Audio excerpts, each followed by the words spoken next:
let's cut a little bit more to the chase and get a little bit more critical to how I would want to entice you to move. So obviously, I think I've shared some things that, again, it's just a matter of trying to formulate this in a way to gather more muscle memory and entirely relate it to your posture. The timing of your arms and your hands are paramount to where you move the big muscles. Okay, so let's kind of get that straight.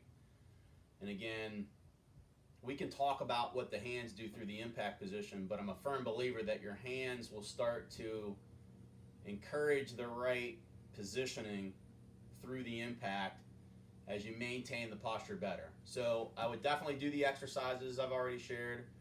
You have to do those. You have to do some drills that don't include hitting any balls, and then you have to do the best you can to try to take it to the golf course.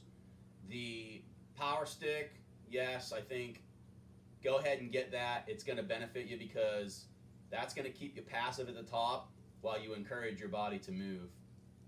The thing of it is not so much get your body to move, but get your body in the right positioning. Once the body's in the right positioning and you can appreciate staying in the posture longer, the body alone is going to keep itself a little bit more active. It's going to keep the rotation up. The lower body's never going to move faster than your arms and your hands. We're going to encourage it to because it's such a bigger mass. Obviously, with you playing baseball and being a quarterback, you can appreciate that in any of those other sports. If you're throwing the football, right, you're going to load the football up. I'm not a quarterback, by the way. I'm just talking energy, the way that you throw the football, energy, derivative-wise. You're going to load it up. You're going to use your body. And at the very last minute, you're going to release the football. That energy has to work the same with your golf swing without coming out of your posture. All right, so let's go ahead, and I'm going to show you something. You've probably seen it before. It's going to be, the challenge is going to be to get your lower body and your upper body, and you've even used the word separate. I like the word separate. But again, if your lower body or upper body is going up, the only thing that's separating is your body isn't moving and your arms and your hands are in control. What we want to do is we want to bring the body and the arms and the hands more in control together. That's without giving your posture away, to improve solid contact or hand-eye coordination at impact to be more precise. When you swing to the top and you start down, right, your hips and your upper body go up. You don't move towards the ball, they just go up. What we want to do is when you get to the top, your shoulders are turned, your hips are turned. That ratio, by the way, is about, tour players on an average have about a 90-degree shoulder turn with a 45-degree hip position. That's going to flip-flop coming down. So now watch. Most people, when they start down, the hips are already going up and the upper body's going away. Here what we're going to do is we're going to move more towards your front heel, right? And then we're going to let the upper body come through. If you're looking from this way, when I'm going up, there's the separation. You can see that right there. I'm turning, I'm separating, and then I'm unwinding. Now what I don't want to do is lean. I don't want to lean forward with my upper body.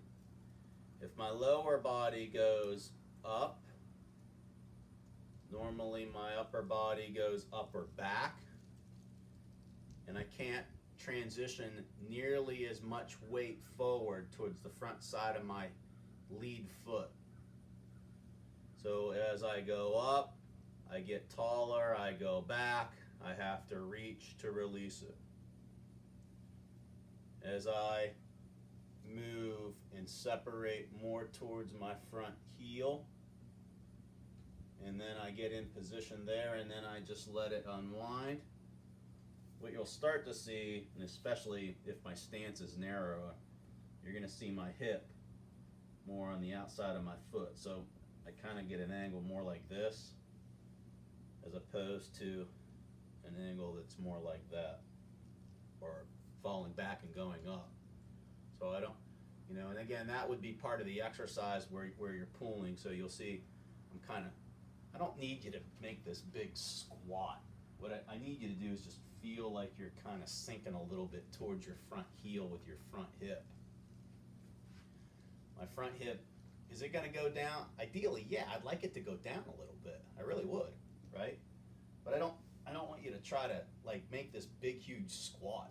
I'd like you almost just to kind of sit into your front hip a little bit and get a little bit more rotation. Like if you're looking or you're videotaping yourself from that down the line camera angle, when you go up, see, you don't really see a lot of turn right there. But see, if I sit into that hip a little bit, that's going to look a lot different on camera. Now, I don't know if my camera's in the right spot, by the way, or not, but you can get a pretty good perspective of how it looks. Obviously, if I just do that, I'm going to be away from the ball, but I'm going to be up. And if I do that, you're going to see that I moved a little bit down. And here's the other thing. The cool thing about practicing that, see, I'm not hitting any balls. I'm just talking out loud.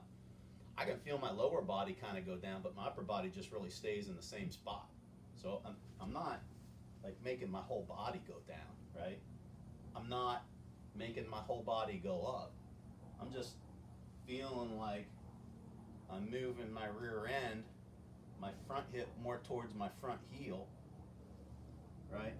And I'm clearing a little bit. That's a little exaggerated there, watch. I remember, even I don't do it, if when I show it, I'm trying to exaggerate it because I'm trying to perform it when I swing the club myself. In feeling it and doing it's one thing, portraying it into your golf swing is another. Little by little, you synchronize it in there, and it starts to sequence the right way. And that's how you have to try to throw it all together. All right, so let me just do it a couple of times. This video is a little bit longer without talking. Okay, so I'm not going to talk. I'm just going to do it so that you can see. Sometimes I'll use a medicine ball. I use this. This is 9 pounds. One of these, it's a, what is this? I use this thing all the time, by the way. It's a strength training. It's 9 pounds from Momentous Golf. See what it looks like. Okay. I use this, and I'm not swinging the weight. I'm going to resist the weight. I'm just going to use my body.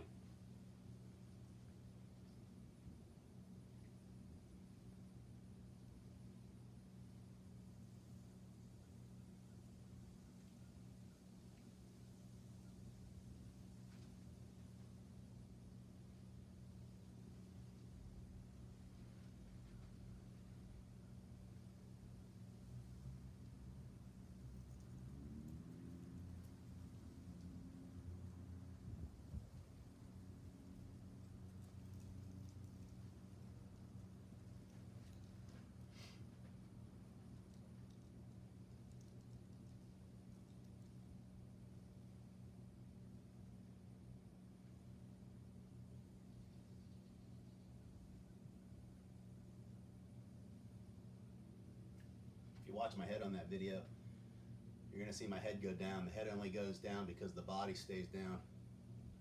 Head goes up when the body goes up. The head's connected to the body. Wherever the body moves is where the head goes. So many of these instructors out there say, hey, you're lifting your head up. No kidding, you're lifting your whole body up. Your head's going up, your body goes back and up, your head goes up, right? You shovel forward, your head goes forward, it goes up, right? Keep your head steady. Move the big muscles around your head. Spine angle, axis, rotate around the axis. Separation, lower body separates from the upper body. Most people can't do it because they aren't flexible enough to do it. They have to add athleticism or more flexibility or more exercising and training. Go to the gym. Hey, I'm going to lift 200 pounds. Well, if you've never lifted 180, you can't lift 200.